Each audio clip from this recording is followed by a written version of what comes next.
Okay, so full disclosure, I found this out on Monday, but I wanted to make sure everything was perfectly okay and wait until I realized it was okay.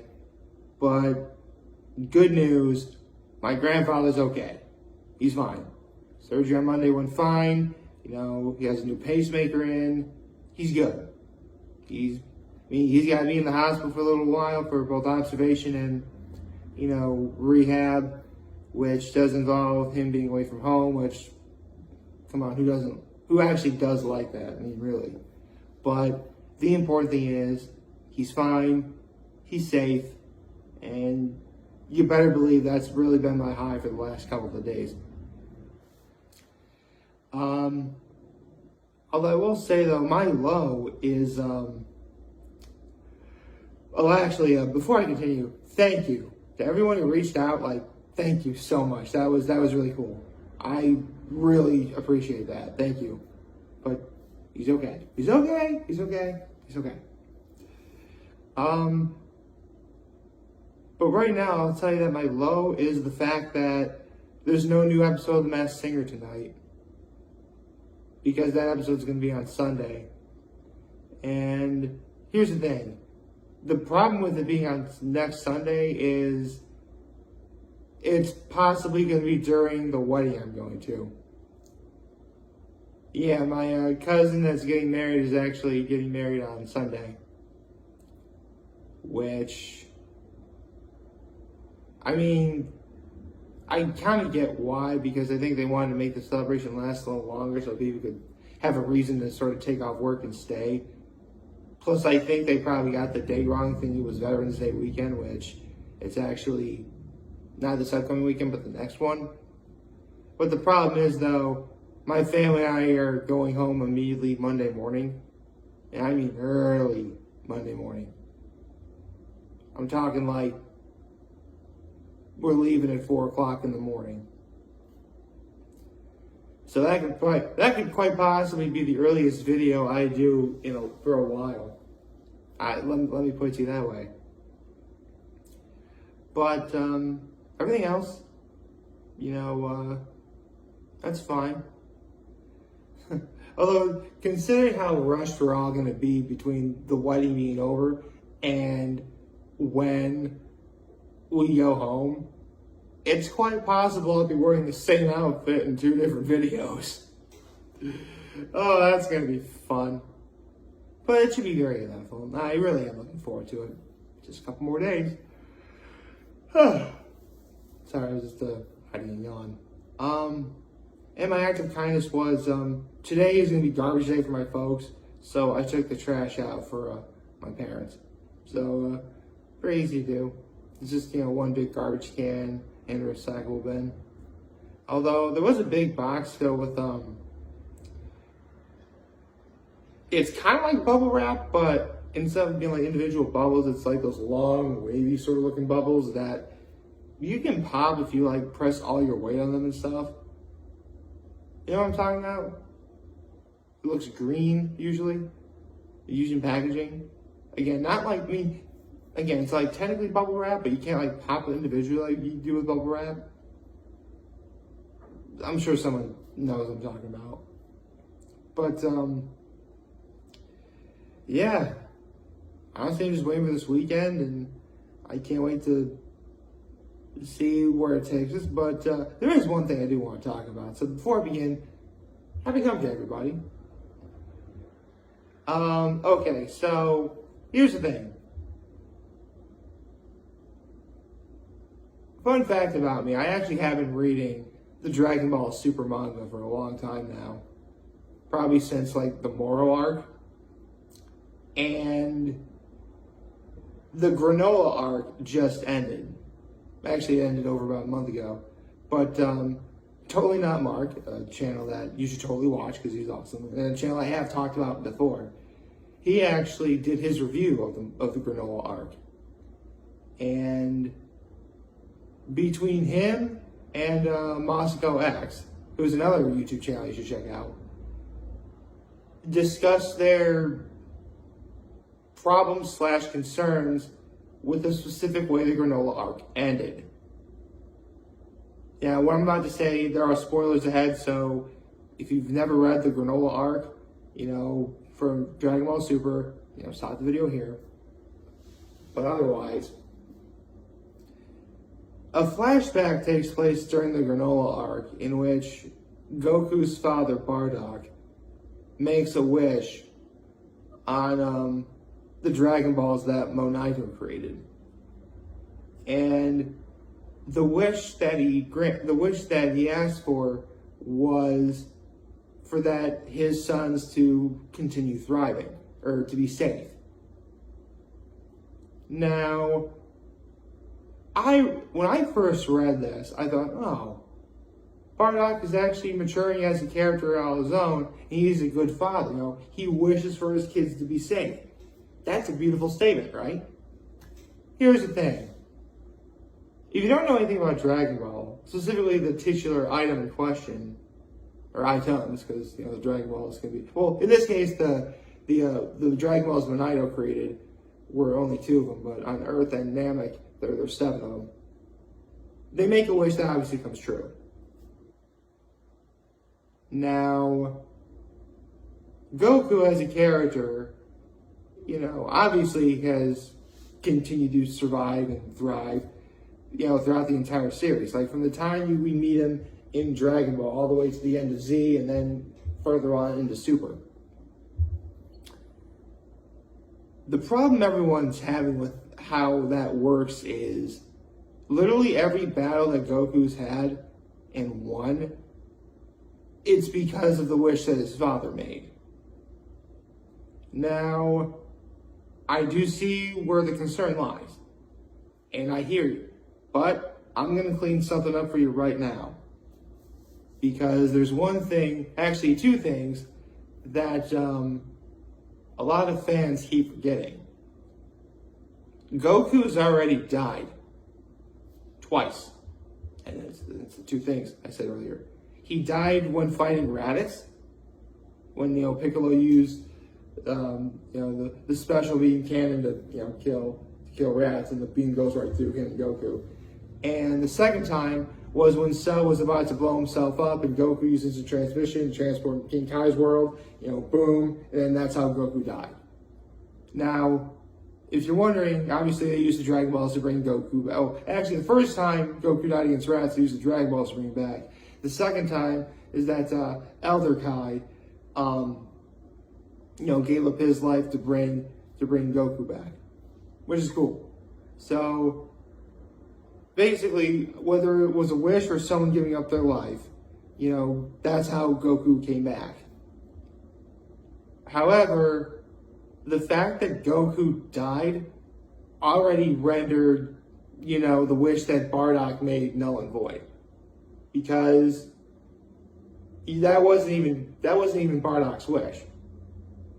See, the way I read the wish that Bardock made was he wished for his sons, to grow up healthy, which technically they were until Raditz came to Earth, and then everything happened after that.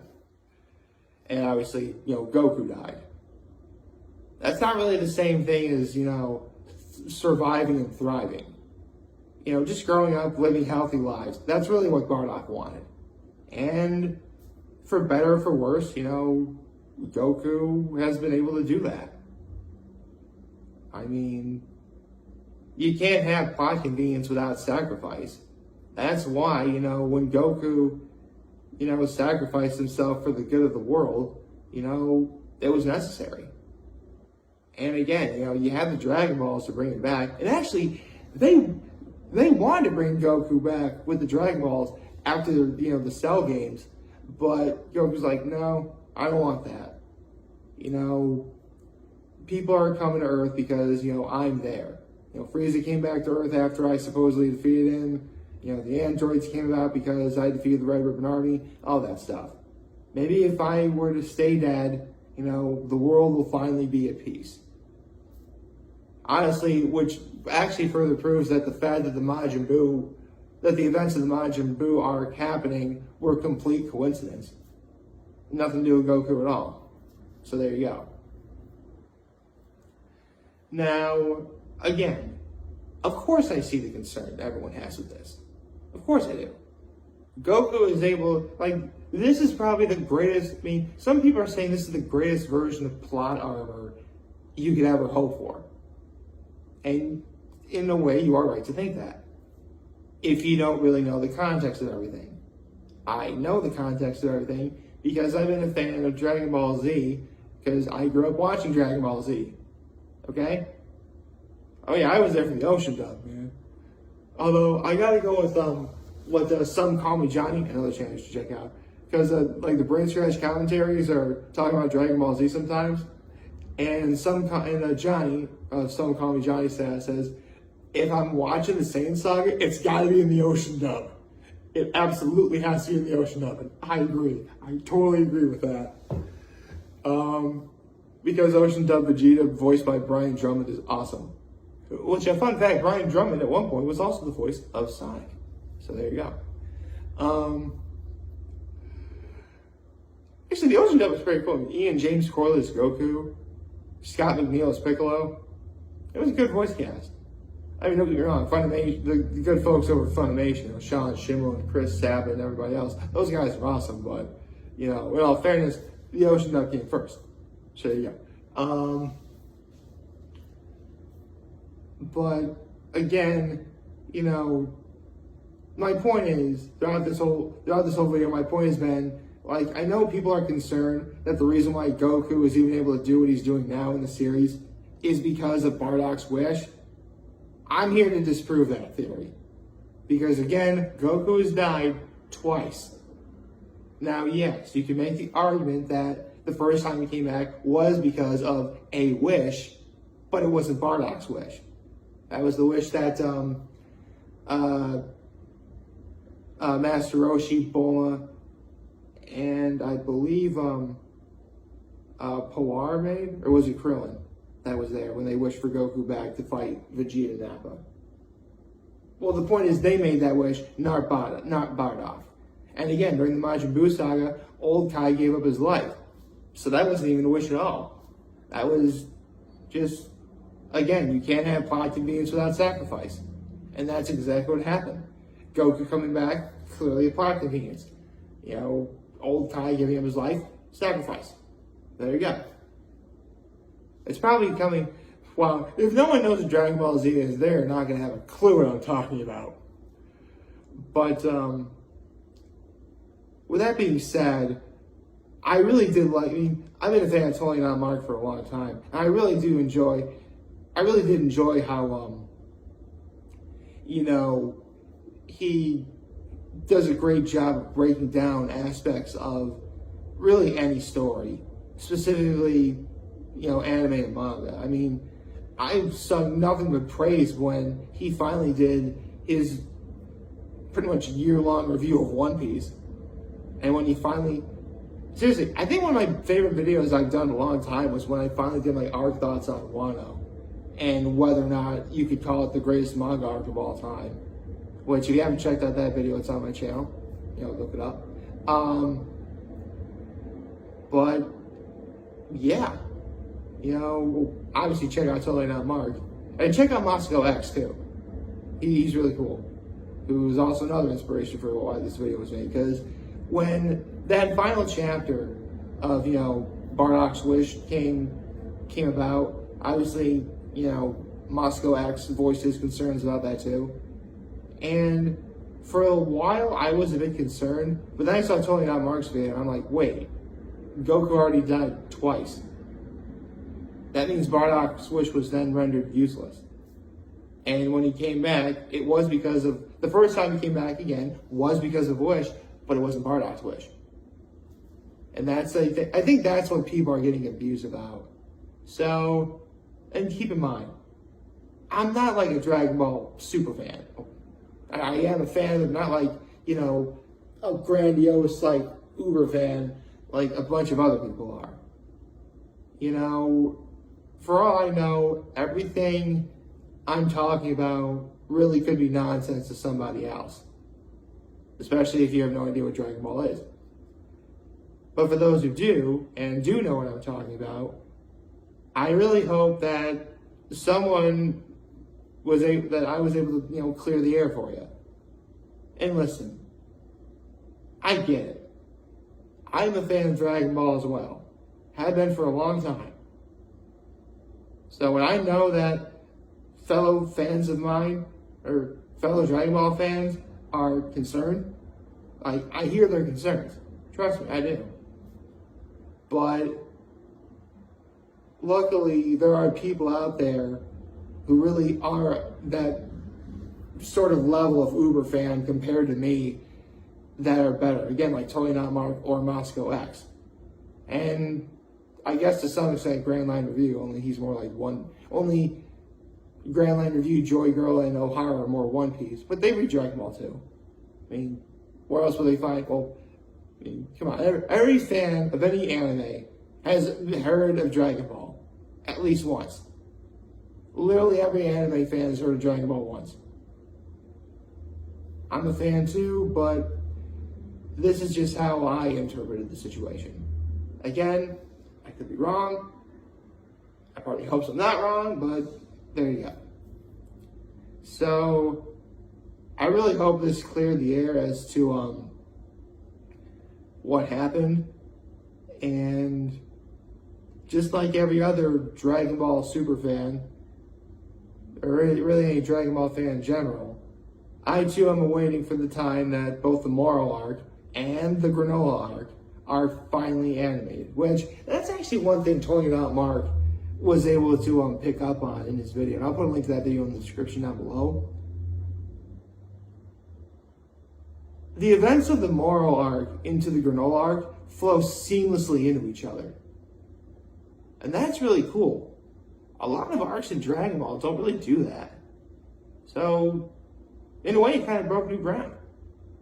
Well, I mean, I should probably tell you, he thought the Granolah Arc was surprisingly good. I thought it was good too. So, there you go. I hope you all liked this video. If you did, like and subscribe to the YouTube channel, find me on social media. As always, I am very humbled to make this video for all of you guys to watch and enjoy for today. And hopefully you have a wonderful, wonderful, wonderful Wednesday. And remember, if anything you want to talk about, channel, always going to be here to let me know. I was already back. Take care and make good choices. 607 all day, baby.